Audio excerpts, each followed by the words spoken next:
Step into a world of knowledge, wisdom, and universal human values.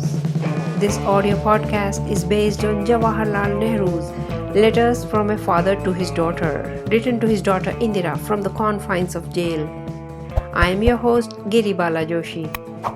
In the previous letter, we learned about the races and languages of mankind. In today's letter, we further explore the relationship between languages. Letter 10.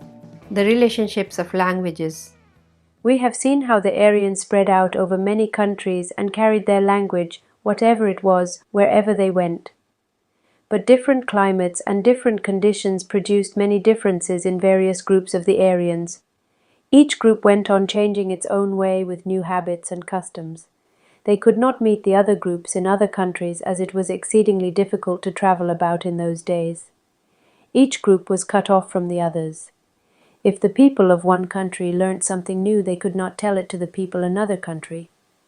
So changes came in, and after some generations the one Aryan family became split up into many. Perhaps they even forgot that they all belonged to one large family.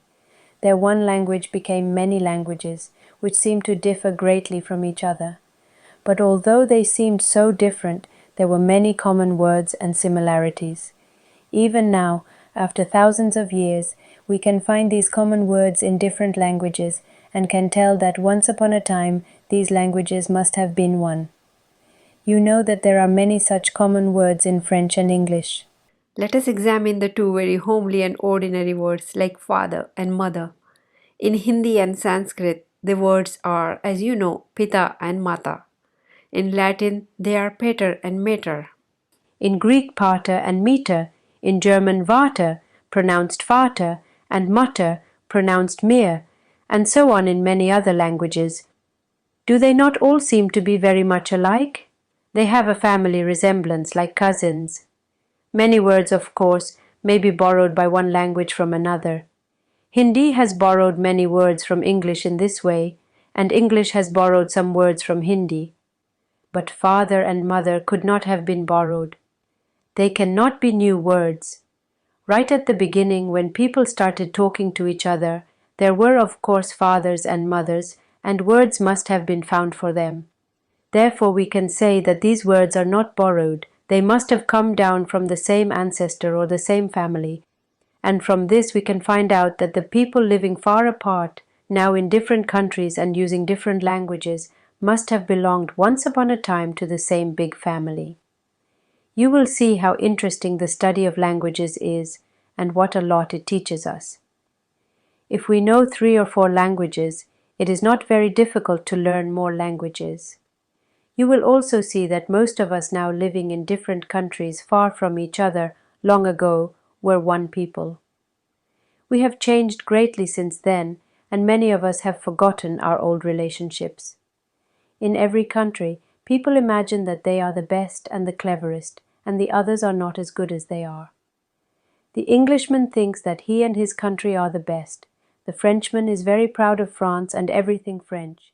The Germans and Italians think no end of their countries, and many Indians imagine that India is in many ways the greatest country in the world. This is all conceit. Everybody wants to think well of himself and his country, but really there is no person who has not got some good in him and some bad. And in the same way there is no country which is not partly good and partly bad. We must take the good wherever we find it, and try to remove the bad wherever it may be. We are of course most concerned with our own country, India. Unhappily, it is in a bad way today, and most of our people are very poor and miserable. They have no pleasure in their lives. We have to find out how we can make them happier. We have to see what is good in our ways and customs and try to keep it, and whatever is bad we have to throw away. If we find anything good in other countries, we should certainly take it. As Indians we have to live in India and work for India. But we must not forget that we belong to the larger family of the world, and the people living in other countries are after all our cousins. It would be such an excellent thing if all the people in the world were happy and contented. We have therefore to try to make the whole world a happier place to live in. End of letter 10. In the next letter, Nehru discusses the definition of civilization. On this channel, you will find several interesting videos related to Nehru.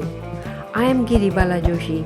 Please like my videos and subscribe to the channel so that Nehru's message of universal love reaches even more people.